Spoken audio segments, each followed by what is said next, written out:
Hello everyone, this is Commander Tofu, and we're here to talk about an absolutely busted new commander card today from Kaldheim. It's called the World Tree. Now this land taps for green, enters tapped.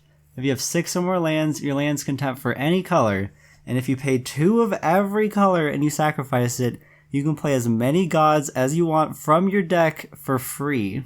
Now obviously letting all of your lands tap for any color is really good, and a lot of 5-color decks are going to run this land just for that. But today we're going to take a look at that second ability there, because that's really the exciting one. And we're going to go over 3 of the spicier combos I found that you can pull off with that second ability. Now one thing to keep in mind here is that you can only play the World Tree in a 5-color deck, because it does have 5 different colored mana symbols in that second activation cost. But that means that for these combos we are going to be able to put in any card, so any card we mention here you can put in a World Tree deck. Alright, now this first combo isn't that janky, but it does use a card from the new set, so I thought I'd put it in here. I call it Oops All Gods, and basically all you do is you play any card that makes all of your creatures into gods, then you sack the World Tree, tutor every creature from your deck onto the battlefield. Now the new card that does this is called Maskwood Nexus. It costs 4. You basically makes all of your creatures into changelings. They have every single creature type. Also you can pay 3 and tap it to make a 2/2 shapeshifter with changeling, but we mostly just care about the first part.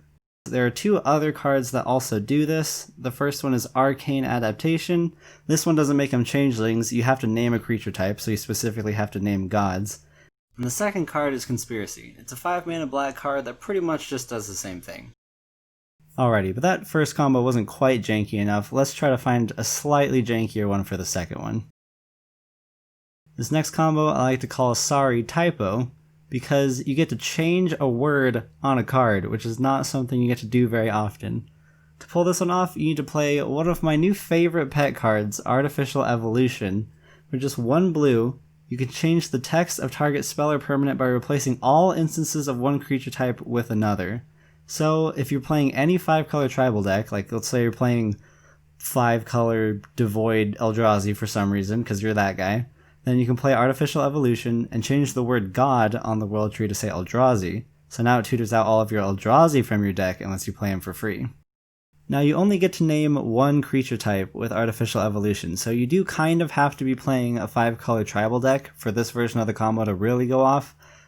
But you don't necessarily have to be full tribal. I mean, if you just name Golem, you could get a Blightsteel Colossus from your deck with the World Tree, and that might just be enough to kill someone by itself. So, if either you're playing a 5-color tribal deck or you just happen to have a couple really, really big creatures that are the same type, then you might want to consider this one.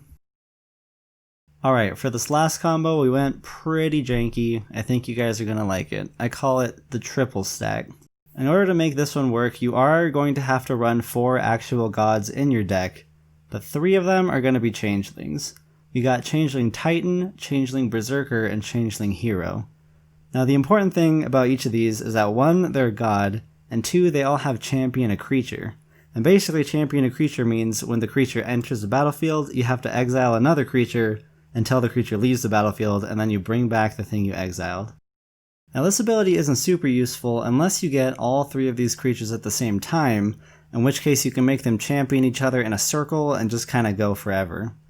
So what I mean is you can make the green one champion the red one, then the white one champions the green one, which brings back the red one, which champions the white one, which brings back the green one, and you kind of just keep looping them forever.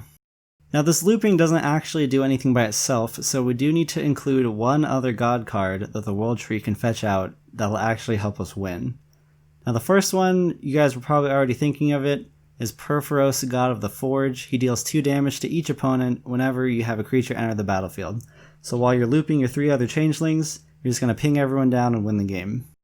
Now this is the most straightforward one. It's a pretty easy combo. You just have these 4 gods, you sack the World Tree, and you win.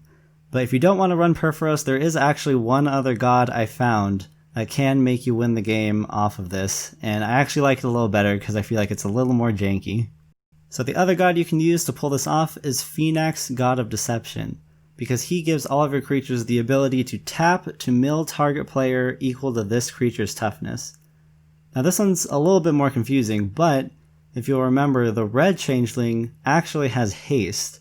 So what we do is we loop him until the red changeling enters the battlefield. He'll be untapped, so you can tap him to mill someone for 3 in response to the looping. Then you keep looping until the red one comes back. You can mill someone for 3 again, because every time the red one comes back, it's going to be untapped. And since it has haste, you can mill people right away.